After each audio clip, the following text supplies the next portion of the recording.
Shai, being your first World Cup, what are your memories or lessons from this World Cup? And secondly, you, Hetmeyer and Puran are considered to be the core for the future for the West Indies. Your thoughts on that as well? Well, it's definitely a learning experience, something that I will never forget. Playing each team in this format, obviously you have to be the better team on the day to progress in the tournament. But having said that, it's a learning experience. I definitely gained something from it, and hopefully myself and the other guys, younger guys, can use this and take it forward into their career. Just looking at this World Cup, the team obviously came together very late. You've had coaching changes and regime changes at Cricket West Indies. Do you think it was maybe just a little bit too soon for this team? I wouldn't say that. Regardless of what happens behind the scenes, we have to go out there and play the cricket. So it doesn't matter what happened the week before, the day before, 2 years before. It's about crossing that line and playing the hardest that you can for the region. I suppose just following up on from that question, really, do you think you'll be better for the experience in 4 years' time when you and Hetmeyer and Nicholas are a bit older? I would like to think so. If we don't improve and learn from this experience, then we're not going anywhere. We did not learn anything. So I'm sure that we're going to use this as basically a platform for the next 4 years, and hopefully we can have something stronger and build more momentum early in the tournament and take it on through to the semis and final. Can you put your finger on why you didn't kick on after beating Pakistan in that first game? Because that was such a positive start, wasn't it? And then it slightly went a bit. Well, if I knew the answer to that, I'd probably be the semis. So, yeah, it's just one of those things, man. As I said, we didn't play the better cricket on the day, and in a tournament like this, you have to basically play your best game each game. Because as long as you muck up, you're basically out of the tournament if you have couple bad games. So yeah, the better team won. The better team won in particular situations of the game, because I think we lost some of those games in some crucial situations. But that's basically it.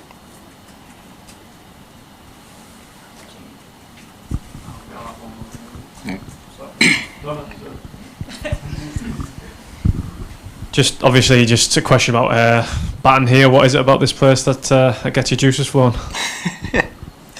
Good question. I don't know, man. I just love to bat here. As you know, 2 years ago, I had some fun batting here, and it's just nice to get back out and perform again here.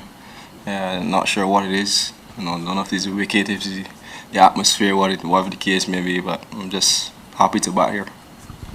Did you guys know much about Ikram coming in, about how he batted, and what did you make of his innings? Yeah, we did a bit of research. We knew how he was like, but he played pretty well. He came out very aggressively and played with decent intent, and it came off him today. Shai, you had some good starts. So which was the most difficult defeat for you, looking back? Probably the Australia game. Definitely after that win against Pakistan. Yes, we had them in a very good position, and basically allowed them to get that total. And I still think that we had a decent batting platform to chase the runs. As I said, we didn't play the situations as well as we could have.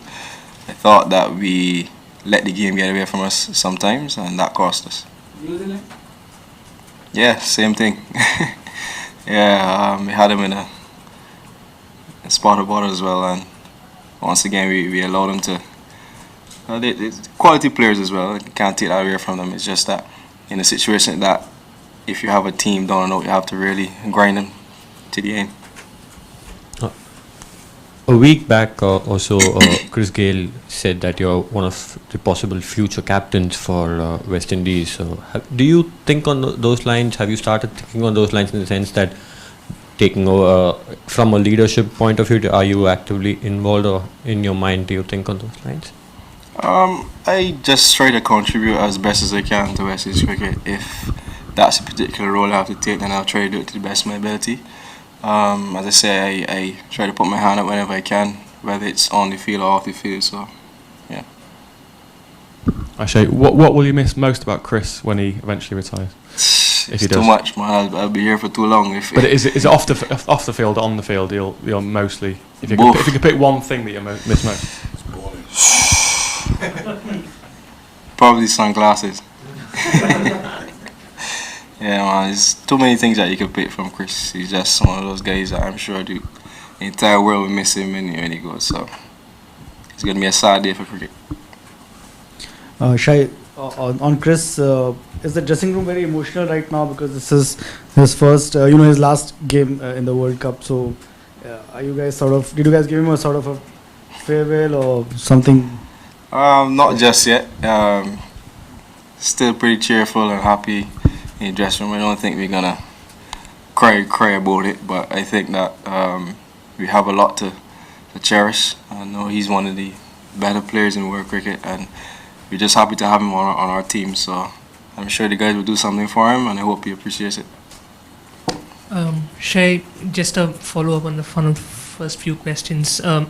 Do you see, you at 3, say Shimron and Nicholas, kind of, can you sense that something good is developing in that West Indies middle order? All 3 of you young players really, kind of doing well, like can play around each other and stuff like that? Yeah, I think that we all complement each other pretty well. As I say, it's about learning and learning as quickly as possible. I'd say that we all have different types of play, different styles of play, but if you can mesh that all together and combine and really put those bottom performances in, I'm sure we could be a force to reckon with in the future.